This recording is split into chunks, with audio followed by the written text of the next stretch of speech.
I don't have an answer from tonight. I mean, obviously, you talk about the future. That's for us all to figure out. I mean, you don't know what can happen in the next, few weeks. But tonight, I mean, from the 6-minute point of the second quarter through the third, no answers. No, this season is definitely different. Does the booing, pretty loud, especially at the end of the game, does that stick with you? Like, how do you respond to that? Like, you don't take that home with you? Take it home for what? I don't think about it. Take it home. Man, well, I got 3 beautiful kids at my house. My wife, I ain't taking it home. They can take their boo and they can take their home. I ain't worried about that. Doesn't bother me none. All right, so I suppose that's fine. Here's Tim Legler with us, but they've got problems, Legs. I mean, it has been such a bad and disappointing season for the Lakers that to suggest anything felt like the low point seems like hyperbole, but last night sort of did. How do we explain where this team is right now?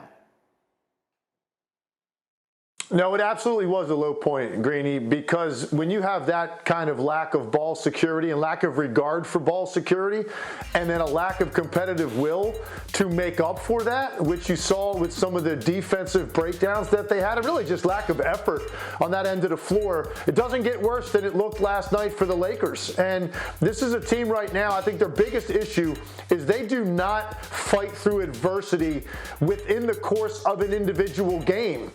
When they have runs go against them or they have a series of possessions that they string together that don't go their way, you see the body language change. You see the shoulders drop. You see the head drop. You see the lack of chemistry when they're walking off the floor to go to the huddle and to hopefully get some answers on how they can go out there and make adjustments. You don't see any sort of connectivity amongst these players.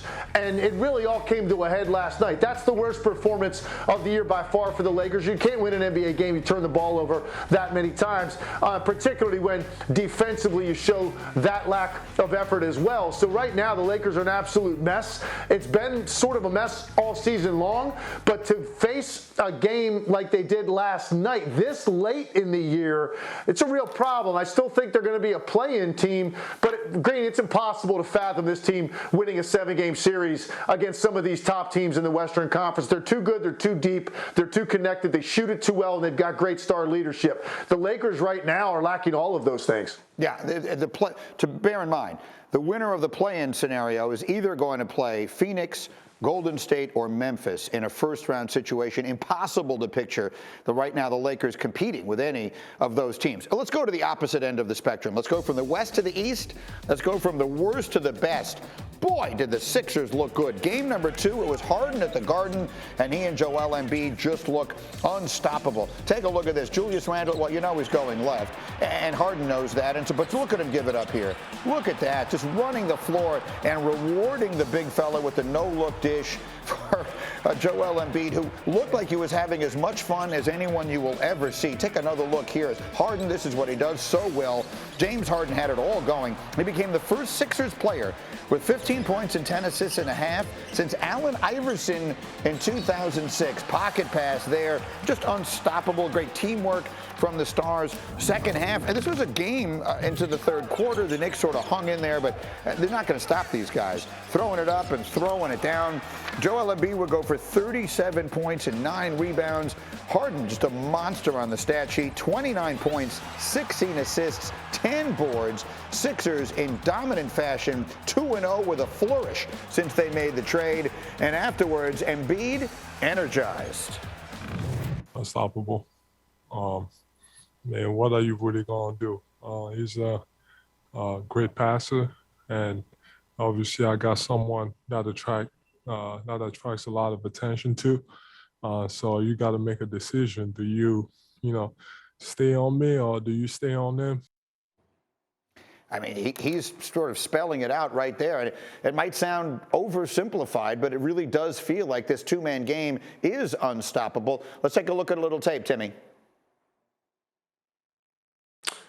Yeah, these are two guys that can win every single matchup that's in front of them, and it's the most potent offensive duo we have in the league, and they can physically overwhelm you, and a lot of it revolves around James Harden's ability to make plays off pick and roll. And here, I love this set. You get a little ball screen, brush screen initially to get the defender trailing Harden. You draw three. Now, what pass are you going to make? When the guys are connected to shooters on either side of the floor, you've got Embiid rolling to the rim. Take a look at this. Mitchell Robinson, great job, gets up in the air, so you can't throw a lob. What's left? A pocket pass. So James Harden has the ability to make any pass in a situation. Here's another one. Don't give it to him too early. If you throw it here to Embiid, one of those backline defenders can slide over, potentially take a charge. So he's the master of the late find. He does not give the basketball up until he absolutely has committed multiple defenders to him as a scorer, and it makes the game easier for the recipient of the pass.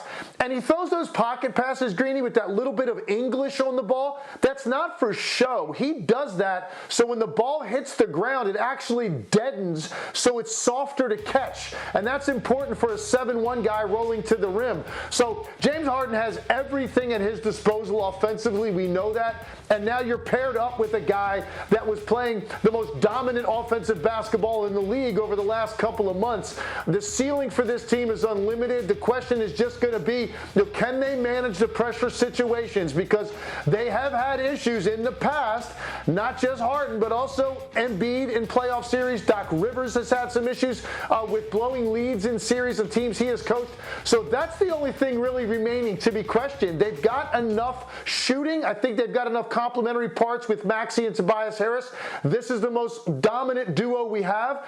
Question is going to be, can they navigate the pressure of a postseason when they're expected to win series? But certainly the first two games, you can't ask for a more seamless transition to a new era than the Sixers have just shown us the last two games. Thank you for watching ESPN on YouTube. For live streaming sports and premium content, subscribe to ESPN+.